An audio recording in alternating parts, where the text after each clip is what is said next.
Welcome back to Transitions. Today we're discussing retirement. In our last segment, Charlotte showed us how to start the decluttering process and ways to donate our unwanted items.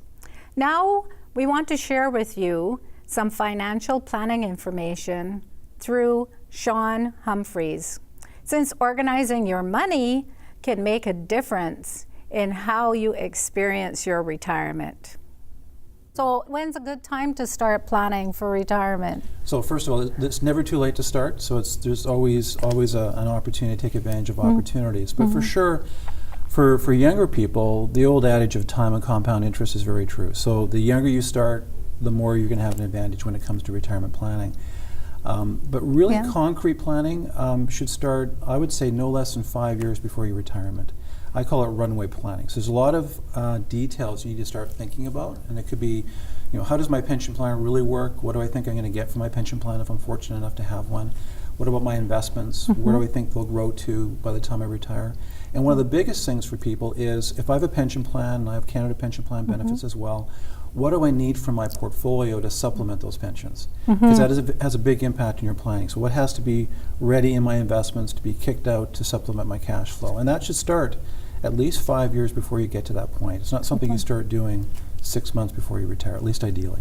So at what point in time might you be risking your pension benefits if you decide, I think I've had it with this job, I'm going to move on? I mean, I'm sure a lot of our viewers out there have experienced that, where they find that they're ready to move on and they're still in their 40s.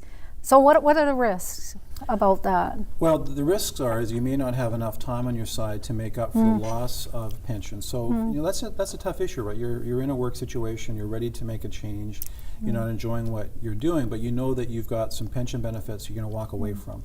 And so it's not easy. So the first thing I'd say is, try to calibrate or calculate what is the impact. So if I'm 45 or 50 years of age and I decide to walk away from that pension plan and just lock in my benefits as they are, what will that be to me in terms of lost benefit?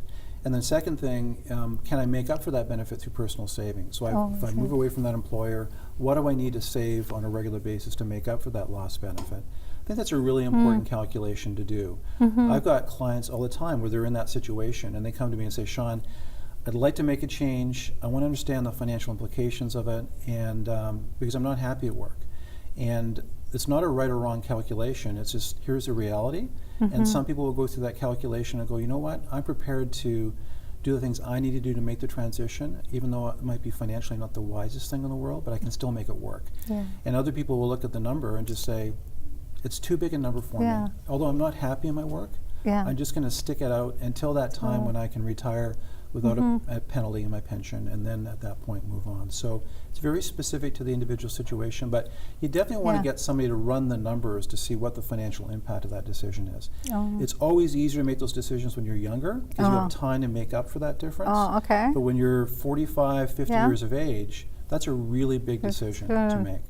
Well, I think a lot of our viewers too, who are looking at retirement, maybe considering traveling, maybe taking off to the Caribbean, or going to Europe and so on. Do you have any tips or suggestions for people who might be considering those things, and maybe they're in their 40s or 50s right now and think, that's something I really look forward to when I retire? Do you have any suggestions? Well, the first thing I'd say, if you're in your 50s thinking about it as a future goal, I'd say start doing those things now. I think there's one reality that I've seen in retirement planning. I've been doing this for 30 years, is we do have our dreams and our hopes for the future. We want to set financial goals to accomplish those things. But when we have our health and our energy and the financial capacity to achieve some of those things, I'd say to those clients, do a little bit of that now. Don't wait until you're 55 or 60 or 65 to do that planning. The second thing is, make sure that you've got some level of health insurance, travel insurance that's in place. Sometimes employers will have insurance that will carry on past retirement. There's a lot of companies that will sell insurance. There's even companies that have what they call, it's called Travel 80, which is an insurance product that people can buy to lock in their insurability. In other words, once they retire, they know that for the most part they'll always have some level of travel insurance. Because the biggest challenge is we presume that we're going to have the health to get the travel insurance when we want to travel. That's and true. we all know stories of people that either they lost their health or they had to pay very large rates to get insurance, or maybe they have a partner that can't travel anymore. So that's part of that pre-planning, is if I'm 5 years away from retirement, I'm in reasonably good health, what products or strategies can I put in place to make sure that I can keep doing those things, even if my health is deteriorating? And again, that's just part of the homework that you should be doing when you're planning for retirement. I really could have used a lot of your advice before I retired, but I think even now it's never too late, right? No, to keep working at it. So I really appreciate you being here. I'm sure our viewers really have a lot to take away and to think about in terms of their own planning, and I really appreciate you being here. Great, thank you very again. much. Thanks. Okay. Many people wait until retirement to enjoy life, but sometimes that doesn't happen. Life is full of unforeseen circumstances. For some, moving away from a home filled with memories, and the challenge lies in parting with those objects that are in that home that are full of meaning. Some start planning in their 20s, and others never factor retirement into their plans. Whatever decision is made, it never has to be permanent. Another change, another transition to another plan is always a possibility.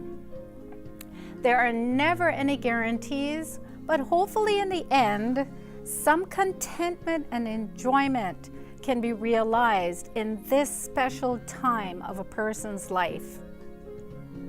Please visit our website, where we have listed several retirement resource links for your convenience. Thank you for watching. Please join us again soon.